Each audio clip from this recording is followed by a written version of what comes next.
A small startup appears in the news. 3 founders. 20 employees, no profit yet. And suddenly, they announce they've raised £10 million, sometimes £50 million, sometimes £100 million. The headlines make it sound simple, but behind that number is a question almost nobody outside the startup world really understands. What does that money actually get used for? Because here's the truth. Most people imagine founders celebrating buying fancy offices or paying themselves huge salaries. But the reality of where that money goes is far more surprising, and in some cases, much more brutal. By the end of this video, you'll understand why startups raise huge rounds even before making money, where every pound of a 10-mem funding round actually goes, why some companies burn through millions in less than a year, and the one hidden reason investors push startups to raise more than they think they need. Let's start with the first misconception. Because raising £10 million does not mean the company suddenly has £10 million to spend freely. The first reality, you don't actually receive all the money. When a startup announces it raised £10 million, it sounds like a simple bank transfer. But venture funding rarely works that way. First, there are legal costs. Major funding rounds require lawyers on both sides. Investor lawyers, startup lawyers, regulatory filings. A single venture round can easily cost £100,000 to £300,000 in legal fees alone. And that's before the company spends a single pound on building the business. Then there's dilution. When investors give money to a startup, they don't just hand it over, they buy ownership. A £10 round might mean investors take 15% to 25% of the company. That means the founders just sold part of their business, sometimes a very large part. But the biggest surprise about startup funding is not the legal costs, and it's not the dilution. The real surprise is what the money is actually spent on first, because the majority of that money does not go into the product. The largest expense, hiring talent.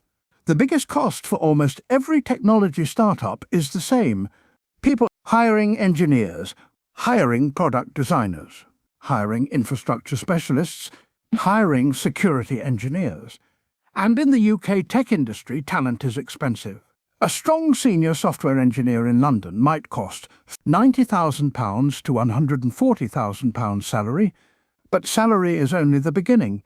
Once you add national insurance, benefit, office costs, equipment, bonus odd, that one engineer may cost the company £120,000 and £180,000 per year. Now imagine hiring 20 engineers. Suddenly the company is spending £3 million per year just on engineering salaries, and that's before marketing, before infrastructure, before operations. This is why many startups raise £10 million or more, because even a modest team can burn through money faster than most people imagine. But salaries are still not the fastest way startups spend money.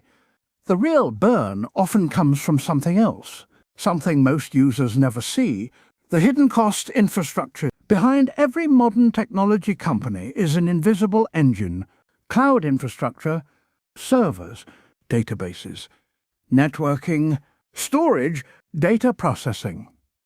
Most startups today rely on platforms like AWS, we har 1000 for Google Cloud, Microsoft Azure.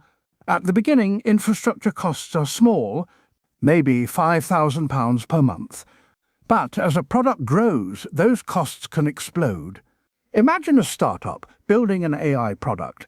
Training machine learning models might cost £50,000 to £100,000 per training cycle. Now imagine running the product for thousands of users. Suddenly the company may be paying £100,000 per month in cloud costs, or more. Some high-growth startups spend millions per year just to keep their systems running. And the moment the infrastructure fails, the product stops working, which means the company stops growing. But infrastructure is still not the most aggressive spending category, because there's another area where startups burn money even faster: the growth machine. Marketing and customer acquisition. A brilliant product doesn't automatically succeed. People need to discover it. That means marketing, advertising, sales teams, growth campaigns, and in competitive markets, acquiring users can be extremely expensive. For example, a fintech startup might pay £50 to £150 to acquire one new customer. A SaaS startup might spend £500 or more to acquire a business client. That means if a company wants to grow quickly, it may spend millions on marketing alone. Google Ads, LinkedIn campaigns, events, sales teams, partnership deals, growth experiments. Some startups burn through £500,000 per month simply trying to grow faster than competitors. And this brings us to the most important concept in venture capital, a concept that explains why investors push companies to spend so aggressively. The real strategy, buying time. Most venture-backed startups are not trying to become profitable immediately. Their real goal is something different. Speed. The faster a startup grows, the more valuable it becomes. Investors don't want slow growth. They want market dominance, which means raising money is often about buying one crucial resource: time. If a company raises £10 million and spends £800,000 per month, it has roughly 12 months of runway. That runway is the clock ticking down. During that time, the startup must achieve major milestones: product growth, user acquisition, revenue expansion, market leadership. If those milestones happen, the company raises the next round, maybe £30 million, maybe £100 million as a peer. But if growth slows, the runway ends, and the startup may collapse. This is why venture funding can feel like a race against time, because every pound raised also increases the pressure to succeed. But there's one final reason startups raise huge rounds, and it has nothing to do with spending. The strategic reason, signaling power.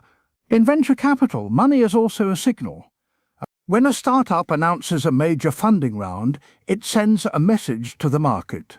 A message that says, investors believe this company could become enormous. That signal attracts talent, customers, partner. More investor. Top engineers often join startups that just raised funding. Customers trust companies that appear financially strong. Competitors take them seriously. In other words, funding rounds are not just about money. They are about credibility. And in technology markets where competition is global, credibility can be as powerful as the product itself. The final truth: so when you see a startup raise £10 million, it doesn't mean the founders suddenly became rich. It means the real work has just begun. Most of that money will go to hiring people, building infrastructure, acquiring users, and racing against time to grow faster than competitors. Because venture funding isn't a reward, it's a bet. A bet that this small company today could become something far bigger tomorrow. A company worth hundreds of millions, or even billions. And the startups that succeed are the ones that turn that £10 million into something far more valuable. But that raises an even bigger question.